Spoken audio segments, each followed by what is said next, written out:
Okay, so it does not look like I have a shirt on because I have no boobs. So today we're gonna talk about some self-hate. We're just gonna kind of jump right into it.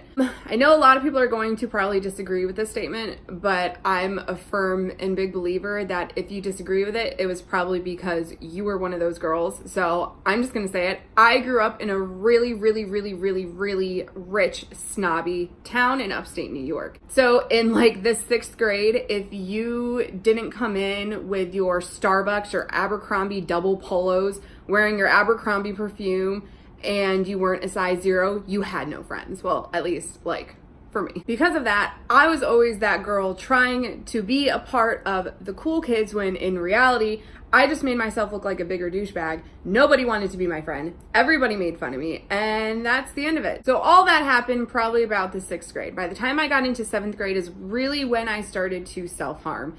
And I know for a fact that I never intentionally wanted to self-harm. I knew it was wrong deep down, but at the same time, I felt like it was the only way that I could take my pain away was to hurt myself because how much I hated myself. Because I got to the point at such a young age that I started to believe what everybody was saying.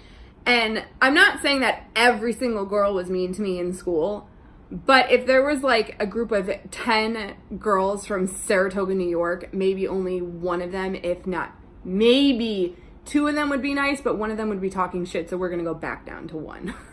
By the time I got into high school, I kind of already had an idea on who to stay away from, who was a shit talker, who was mean, and all that stuff. And I felt such hatred at that time in high school towards almost half of my class because I blamed them for making me believe that I was like this fat, ugly poser who wanted to be nothing but a part of the cool group.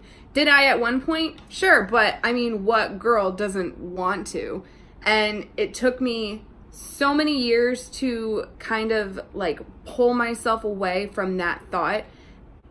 And when I say pull apart from that group, I meant it took me a long time to realize that I don't want to be a part of that group of girls because they're nothing but mean and nasty girls. I remember I had school on my birthday one year in middle school, and all I wanted was a big poster like most kids do in school on their birthday. And I remember one of the nice girls actually like did that for me, but all throughout the day, all the boys, all the girls who were always making fun of me wrote like, "You're a fat ass, no one likes you." I was called like albino rhino. Everything mean and hatred that I was called was now on black and white. And something that I wanted to keep forever, I ended up having to carry this thing on my school bus home and throw it into the trash because who wants to look at something like that? I remember so many girls would like write me notes saying like, "Hey, so-and-so likes you." And of course, for some reason, like I would believe them like any other young teenage girl would. And really the only thing that I was doing was making myself even look more stupid than I already did because I was believing these girls that these people liked me, but really they just wanted to see me act like a child around these people who I thought had a crush on me. So for years, that's kind of almost how it was. And it was nothing but torture. And I would beg my mom to put me in another school. I would beg her to take me out of school.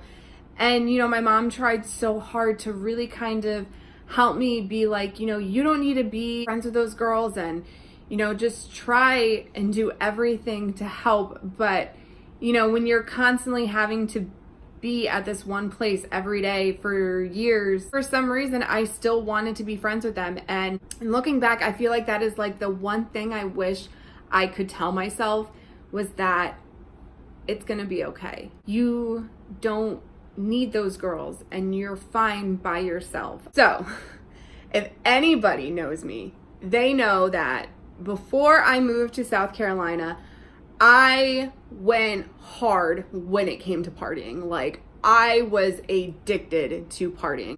I was addicted to the club life. I was addicted to being drunk. I was addicted to all of that stuff. And it's only because I was rejected and hated and made fun of so much in high school because of the high school that I went to, that when I got my fake ID and I was introduced to the bar scenes, I was getting attention that I've never, ever, ever, ever gotten before. And that to me became addicting. Like in high school, nobody wanted to be my friend. But when I went out to like the clubs and to the bars, everybody wanted to be my friend. And everybody wanted me to go out with them. And what was supposed to be like a natural, fun experience did that eventually turn into a problem? Fuck yeah, it did. And for years, I couldn't stop partying because all I wanted was attention and all I wanted was friends. And, you know, at that time, now that I got it, I did not want to give it up. But did it solve my self-hatred issue? No, because I would go home at night and when I laid my head down on my pillow, I still hated myself and I still looked at myself as this fat, ugly monster that would try so hard, even though it didn't feel like I was trying hard. I know I was trying hard to get attention and get friends. And it was just, I almost like brain warped myself. Like it was disgusting. It was awful and it wasn't healthy. So fast forward a few more years to me being in South Carolina, I kind of got over that self-hatred, if you will. But I mean, I did and I didn't. I knew when I moved down here, after about a year or so, I was starting to gain a little bit of weight. And that just immediately like took my brain from being on top of this mountain and like shoved it back down and was like, no, bitch, you're gonna go back down there and you're gonna stay. And it just, all of the emotions from even when I had when I was in the 6th grade, all the way up till just when I, you know, was diagnosed with borderline, like it all started to come back. But by the time that I realized that I was falling back down that hole of self-hatred, I was already like too gone and too lost. I was completely done. I would watch. So let me give you a couple scenarios. So the first scenario, I would watch my 600-pound life and I would cry. I would be sitting on my couch, hysterically crying, just wanting to take knives all over my body because I felt like I looked like one of those people. Because I felt like that's how people saw me in high school and middle school and all the way up till now.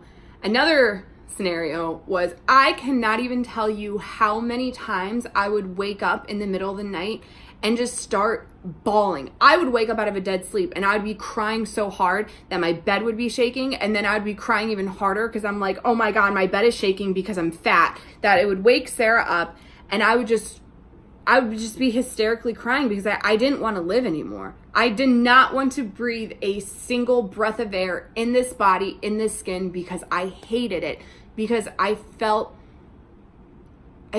so disgusting. Third scenario is if whenever I was hungry, and this is gonna sound so like messed up, like I would purposely Google like people who are morbidly obese eating to watch them eat so I don't eat, so I don't put in any calories or any food into my body because I wanted nothing to do with it. Like I grew such a hatred towards myself and towards food.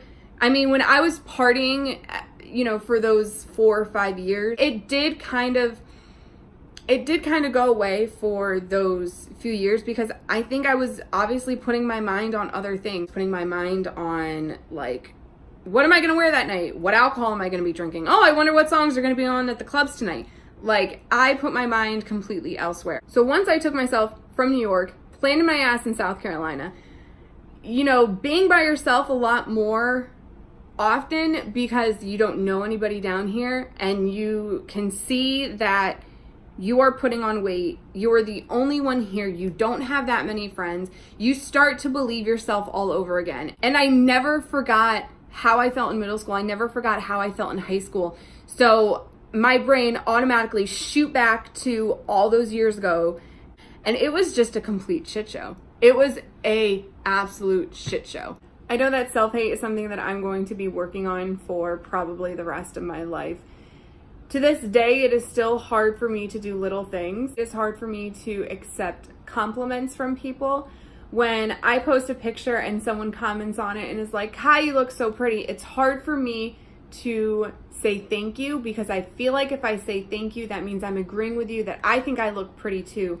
When in my mind, I'm just thought, hey, this might look like an okay picture. Another example is now that I'm starting to record my journey, so many other people are messaging me and be like, "Kai, you look so good, you look so confident," and I'm like sitting here and I'm like, but I'm not. Like deep down, I'm not. I want to like scream and be like, do you know how many times I have to delete a video, restart a video, or reposition myself because I know there's a fat roll hanging out, or my cheeks look really, really, really puffy and wide and fat, my shoulders look big and I don't look small enough. It's just this like hamster wheel of self-hate that will never stop going, no matter how many like things I put in that wheel to try to make it stop turning. Have I gotten better with a bunch of different self-practices? Yes, but I am going to be saving that for another video so I don't make this one about 40 minutes long. Like I said, I'm going to make this into a 2-part video, so this is going to be the first one, and then the second one is kind of what I do to help with my self-hate, my bad days, my good days, all that stuff. So I will see you guys in my next video. Bye.